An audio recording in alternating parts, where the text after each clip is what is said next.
the last fortress city burned beneath Adrian Vale's feet. Above Veyrhold, a three-headed calamity descended through the clouds. Soldiers fled the central district, the barriers and towers had fallen. High Marshal Darius Vos knelt, bleeding beside his broken spear. But Darius watched Adrian, whose shadows moved beneath his skin. Darius said consuming it would tear him apart. Adrian said he understood. The creature gathered darkness, pulling clouds, ash, and rubble into its jaws. Before it could strike, a black chain burst from Adrian's shadow. Hundreds followed, binding its heads, legs, and ruined wings. Around them, dead monsters rose as shadows from the streets. Adrian closed his hand. Every chain pulled at once. The beast tore through 3 towers and shattered the central plaza. Dust swallowed the city. Then the falling creature began to move. Adrian stepped from the clock tower, darkness supporting his feet. He crossed the smoke and met the middlehead's lunge. Its jaws could swallow a house. Adrian placed a hand on its snout. The monster froze. Black energy streamed from its gray scales. As its body turned to ash, Adrian absorbed its power. He saw 7 buried hearts, his father in white fire, and Darius kneeling before a bone throne. It clouded his mind, but Adrian forced the hunger back. He returned to Darius, who reached weakly for his broken spear. Adrian demanded the truth about his shattered core, the night abyss, and the lie of his death. Darius confessed that fear, not power, had driven his betrayal. 8 months earlier, Adrian stood before Ironspire's testing crystal. Its blue light stopped below the first ring. His resonance was 74. The final year requirement was 90, and the watching students laughed. At Professor Keel's request, Adrian tried again and remembered years of useless training. Luke and Mar mocked him, saying even the crystal had been generous. Adrian left in silence, haunted by his vanished father and House Vale's ruin. On the stairs, Lyra slowed as if she wanted to speak. Lucan called her back.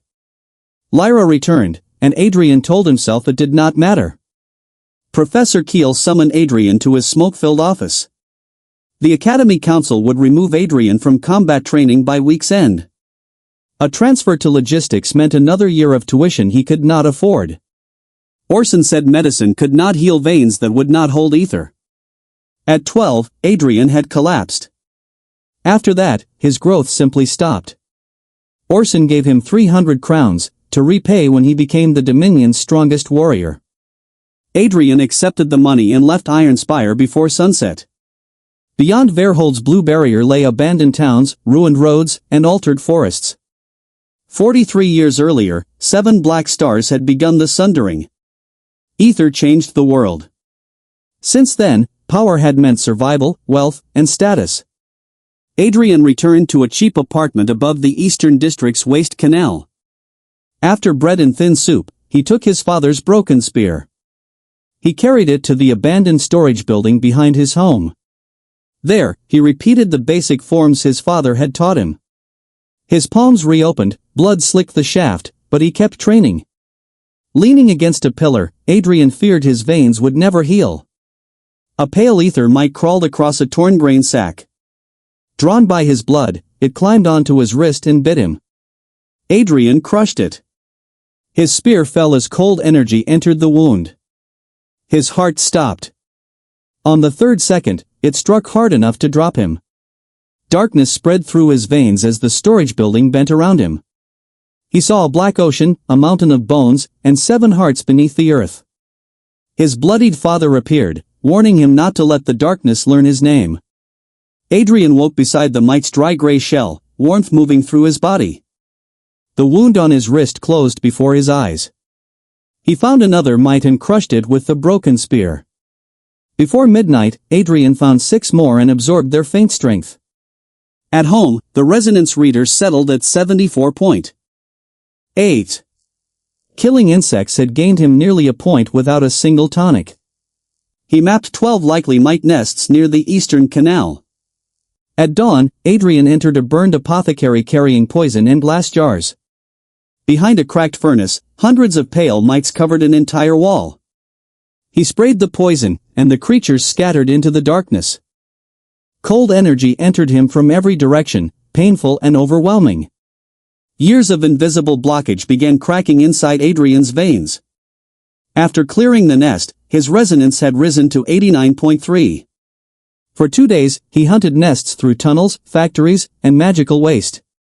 By the third night, his resonance reached 112. But something curled around his heart whenever he tried to form a core. The mites were growing weaker. Adrian needed stronger prey. He found work at Marek's processing house near the southern wall. Marek gave him a stained apron and sent him to the gray fowl line. His first kill was clumsy, but its energy was far stronger than a mite's.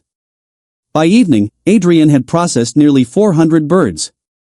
His resonance climbed from 112 to 153. Then alarms screamed and steel doors shook in the eastern processing room. A 3-meter gray fowl burst free, covered in bone spikes and blue light. While everyone fled, Adrian ran toward the injured worker. He rolled beneath the beak and dragged the man behind a steel machine. Without his spear, Adrian seized an iron hook attached to a chain. The bird smashed him into a wall, breaking ribs as the hunger stirred. Adrian chained its neck, climbed onto its back, and held on. He drove the hook into an unstable growth beneath its skull. The mutated fowl collapsed, releasing an enormous wave of energy. Adrian's ribs healed as the heart consumed the creature's remaining vitality. He saw poison feed, a locked basement, and black liquid in the water tanks. Captain Garrick Sorn arrived and examined the ruined processing room. Learning what Adrian had done, Garrick sent him for official certification. The next morning, Adrian entered the Warrior Registry's crystal chamber. 6 rings rose around him, revealing a resonance of 197. A clerk compared the result with Adrian's academy record and hesitated. She placed a bronze badge before him, First Circle Warrior of Veyrhold. Adrian entered the registry archive and studied the 7 available techniques. He chose Wind Sever, knowing his damaged spear could not survive real combat. The hunger fed on experience stored within the ether-treated manual. In his mind, a faceless fighter practiced Wind Sever until every movement sharpened. Seconds later, Adrian understood the technique's basic form. With a borrowed sword, he cut a hanging rope and opened a wooden target. He left with a badge, a technique, and more money than ever before. At home, an open mouth surrounded by 7 thorns covered his door. A message warned that Alaric should have taught his son not to wake sleeping gods. Then the window shattered, and a black humanoid creature crawled inside. Its face was a vertical mouth full of needle-like teeth. Adrian blocked with his broken spear, but its claws cut through the metal. The creature spoke Adrian's name, repeating his father's warning. Adrian caught its wrist, but its strength forced him to one knee as black saliva burned through the floor. Adrian stabbed its ribs, but its head turned completely around. He tore metal from the bed frame and cut off one arm with Wind Sever. Inside its chest, black threads wrapped a stolen heart with a missing student's face embedded inside. Adrian dragged the creature from the window and pierced the stolen heart. Cold energy flooded him as the creature melted into black liquid. Its memory showed young warriors hanging beneath the city, their veins removed. At the center stood Mel Rekmar, wearing a silver serpent ring. Garrick recognized the symbol as the mark of the Hollow Choir. The choir had experimented on human veins and creatures beyond the walls. Adrian admitted that the creature's memories had entered him when it died. Garrick believed him, his brother had returned from Alaric's expedition without ether veins. But accusing Malrek without proof would only make Adrian disappear. To stay alive and find evidence, Adrian entered the duel hall. His first opponent was a horse-sized tunnel jackal with armored skin. He waited, cut its legs with Wind Sever, and finished it within seconds. The silent arena erupted after Adrian's first victory. Day after day, he defeated lynxes, apes, and multiple jackals alone. By week's end, his resonance had reached 312. His match recordings forced Iron Spire Academy to invite him back. Adrian entered its courtyard wearing the bronze badge he had earned. Lucan blocked his path and accused him of buying false certification. Adrian saw a thin black thread moving through Lucan's ether veins. He asked when Malrek had last given Lucan medicine. The thread pulsed. Lucan drew his sword, but Adrian dropped him with one precise counter. 2 fingers at Lucan's neck pulled dark smoke from his skin. The smoke showed Malrek placing a needle into Lucan's sleeping heart. Lyra rushed over, demanding to know what Adrian had done. Then Malrek Mar entered with guards, his serpent ring catching the light. He saw the missing thread and said Adrian should have remained weak. Professor Orson intervened. Adrian's registry badge placed him beyond Malrek's control. Later, Adrian met Lyra in the quiet academy garden. Lyra revealed that her brother Corvin's body had returned without ether veins. She showed Malrek's authorization for sealed morgue containers moved beneath Iron Spire. Adrian linked Corvin, Garrick's brother, and the victims from the creature's memories. He refused Lyra's help, but she said the choir had already reached her family. That night, they agreed to search the academy archives together. Before they could move, Ironspire's northern wall exploded. Twisted hollow choir creatures poured from the smoke, crawling through walls and air. Adrian sensed their linked black cores. They had come specifically for him. He ran to the technique archive while Lyra led younger students to safety. Adrian took Iron Guard, River Step, and Piercing Lance. The hunger absorbed their experience. 2 creatures broke in as Adrian tested his new techniques. Iron Guard hardened his body until a creature's claws shattered against him. A dying creature showed him Lyra chained beneath the academy beside unconscious Lucan. Adrian ran through the smoke toward the underground chamber. He found Orson defending a stairwell and joined the fight without slowing. Together, they reached an ancient staircase marked with open-mouth symbols. Below it waited a vast chamber filled with glass containers of stolen veins. Malrek stood beside chained Lyra, unconscious Lucan, masked figures, and a black knife. He claimed the hollow choir was building vessels for power beyond the gates. Lucan had been prepared since childhood by medicine that altered his damaged core. 7 rings lit beneath Lucan as black chains bound Adrian to the stone. Malrek revealed that Alaric had placed the devouring heart inside Adrian. Adrian understood that the night he collapsed, something inhuman replaced his core. Malrek lowered the knife, and Lucan rose with black veins and bone wings. The transformed Lucan attacked while the ritual drew power from Adrian's heart. Adrian opened himself to the hunger, and the chains began dissolving. Every glass container shattered as thousands of stolen veins flew toward him. The victims' memories struck at once while the heart consumed their stolen power. Free at last, Adrian cut through masked warriors with his new techniques. He began seeing living beings as flames, Orson red, Lyra silver, Malrek nearly empty. Lucan smashed Adrian through a stone pillar with bone-armored strength. Lyra begged him not to kill Lucan, and Adrian refused the easier choice. He found the foreign core near Lucan's spine and pulled out only the corruption. A smoke creature escaped Lucan's mouth, screaming Malrek's name before Adrian devoured it. Lucan collapsed as Malrek escaped through a hidden portal. Adrian freed Lyra while Orson released the surviving prisoners. His resonance rose so violently that the bronze badge cracked. The hunger turned toward the living, and Adrian heard every heartbeat around him. Orson sat before him and taught him to breathe through the flood of power. Adrian followed his father's first rhythm: thrust, withdraw, turn, strike. By dawn, security surrounded Ironspire and Malrek Mar was declared a fugitive. Registry Director Helena Crow saw Adrian's resonance at 5,300. She warned that the military, guilds, council, and hidden organizations were all watching him. Helena gave him Alaric's Black Tower token, meant for this day. The token let Adrian alone into the ruined wilds of Zone 43. 3 iron-jawed wolves attacked, and Adrian defeated them with his learned techniques. He killed the fleeing wolf and realized the heart made cruel choices seem reasonable. The token guided him to a ruined observatory and its hidden training hall. Inside, he found a complete black spear made from the same material as his father's broken weapon. Alaric's letter named the heart Nalar, a hunger that grew stronger through death. It warned Adrian never to be captured by the choir or trust Darius completely. The spear showed Alaric training, fighting, and sharing a campfire with young Darius. Then Adrian saw Darius choking Alaric inside a black temple. For 3 days, the spear taught Adrian Falling Star, Black Current, and Horizon Step. He hunted deeper in Zone 43, fighting beasts no ordinary team could face. Adrian sold the materials to Bram Taro, a tobacco-scented merchant. 6 days later, he returned with enough money for a spatial ring. At the 6th circle, Adrian registered for the Dominion tournament.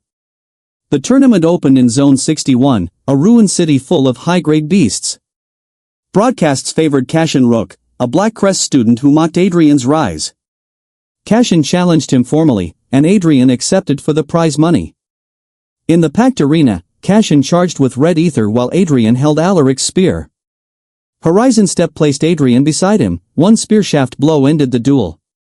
Cashin attacked from behind, and Adrian knocked him unconscious with another strike.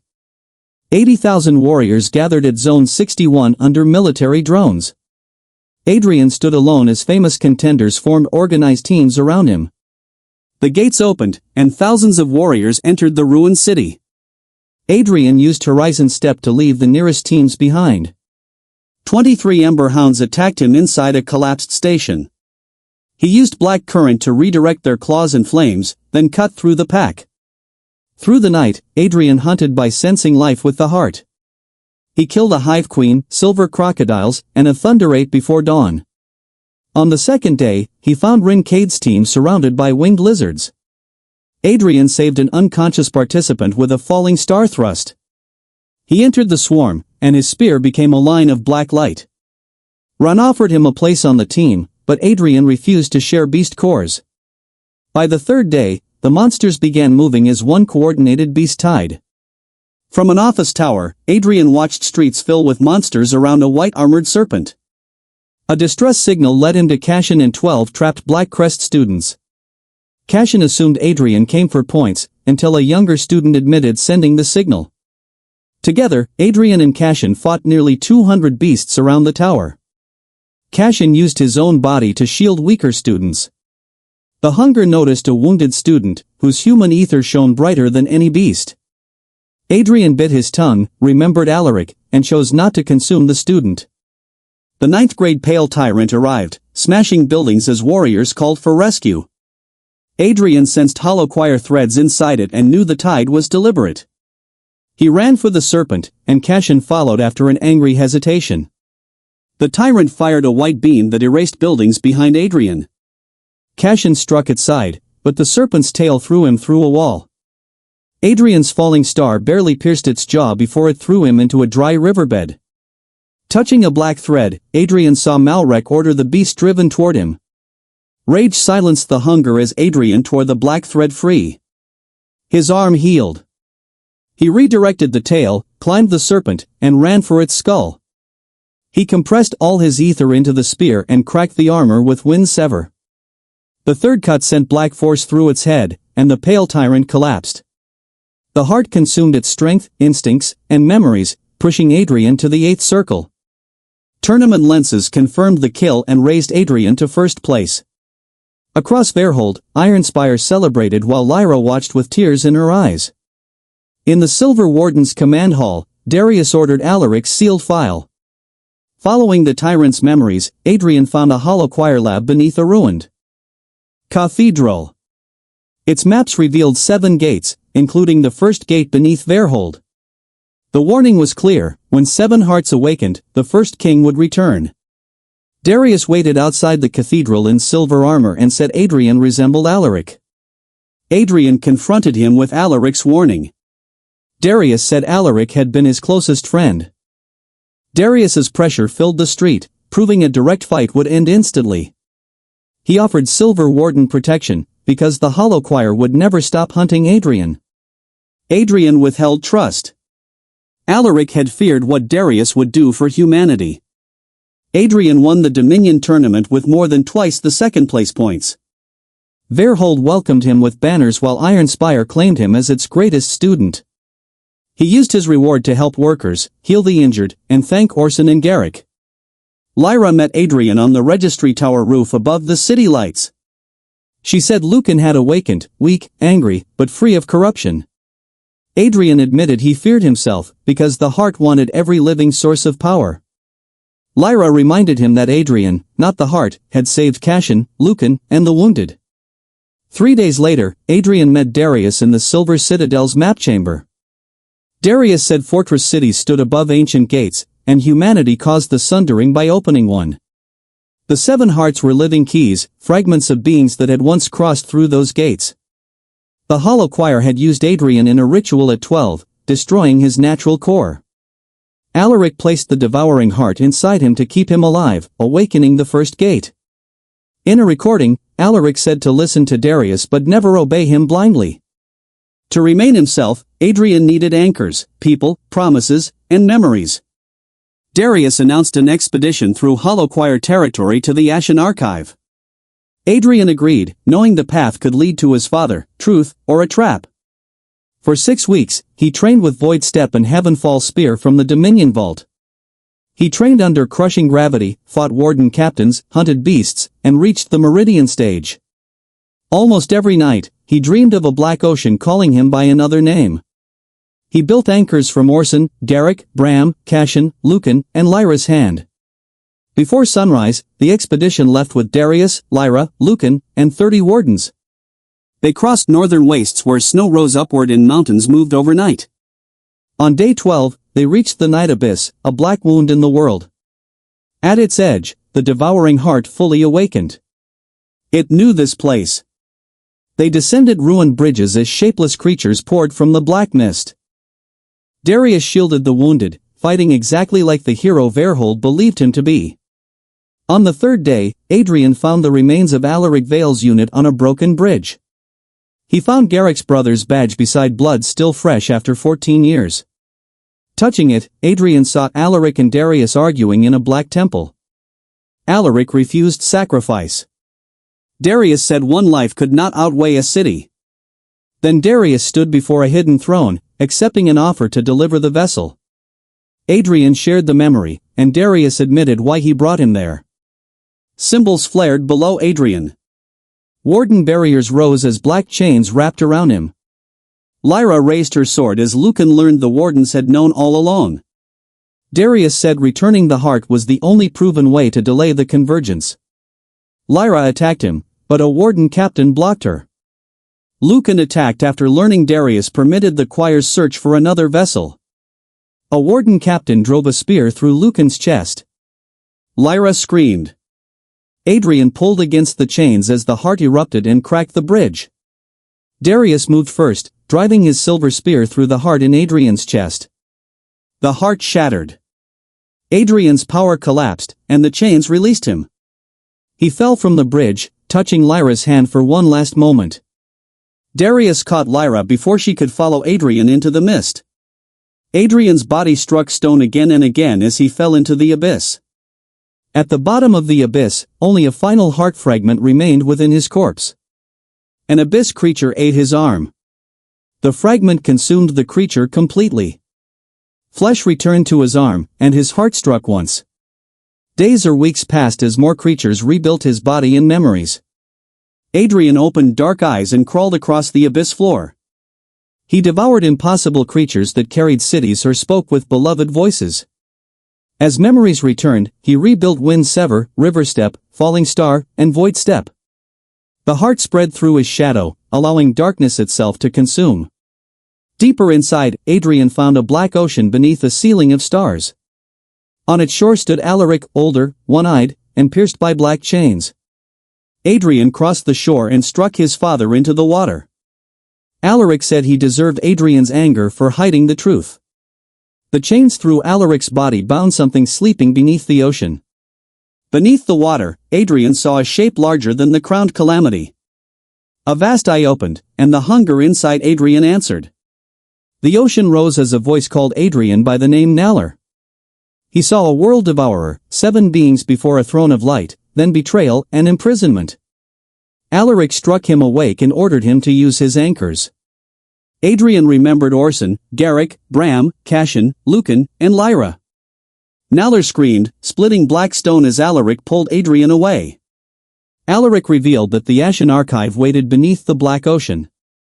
Father and son entered the water inside a sphere of white ether. Ruins covered the seabed around winged statues and a black temple. The Ashen Archive was a living memory, not a room of books. When Adrian touched its central stone, the Sundering's history entered him. The 7 beings beyond the gates were prisoners, not gods. Ancient conquerors divided them and sealed each body beneath a different world. Ether leaked from the prisoners, and every cultivation strengthened the gates. Only someone who could consume ether itself could seal all 7 gates. But closing them would end ether, barriers, and humanity's protection. Adrian finally understood why Darius had believed sacrifice was necessary. Alaric offered one solution: Adrian must consume Naller's original body. Adrian accepted the risk that Naller might erase him and return through his body. Alaric stopped him. Without control and stronger anchors, Adrian would lose himself. Adrian promised to return while his father remained chained to the shore. Alaric revealed that every consumed creature had left an echo in Adrian's shadow. Adrian summoned a pale serpent, an ember hound, and the pale tyrant's outline. Thousands of dead monster echoes waited inside his shadow like an army. Adrian climbed the night abyss in less than an hour. He emerged under a red sky, with northern wastes burning and winged monsters overhead. The black convergence had begun, and Veyrhold's distant barrier flickered. Adrian crossed ruined cities through his shadow, using voidstep toward Veyrhold. By sunset, he reached Veyrhold and found its southern wall fallen. Corpses filled the streets. Darius's posters named him Protector, and Iron Spire was a military hospital. Adrian found Orson defending a barricade with one arm missing. He walked into battle, and black creatures vanished wherever his shadow reached. Orson recognized him and said he had taken far too long to return. Orson said Lyra and Lucan were imprisoned for exposing Darius's lies. The first gate had partly opened, and Darius was drawing power from it. Adrian summoned flying echoes and crossed the citadel walls without attacking soldiers. Warden captains confronted him, unsure whether Adrian was still human. He defeated them without killing them and reached Lucan's prison. Lucan was scarred and chained, hiding relief behind an insult.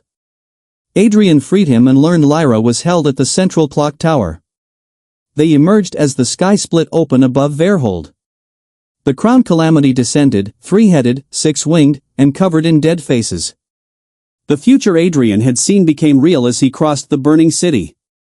At the clock tower, he found Darius injured as the calamity destroyed defenses. Adrian bound the calamity, dragged it to the plaza, and consumed it. Darius admitted he betrayed Adrian because he had seen Naller within him.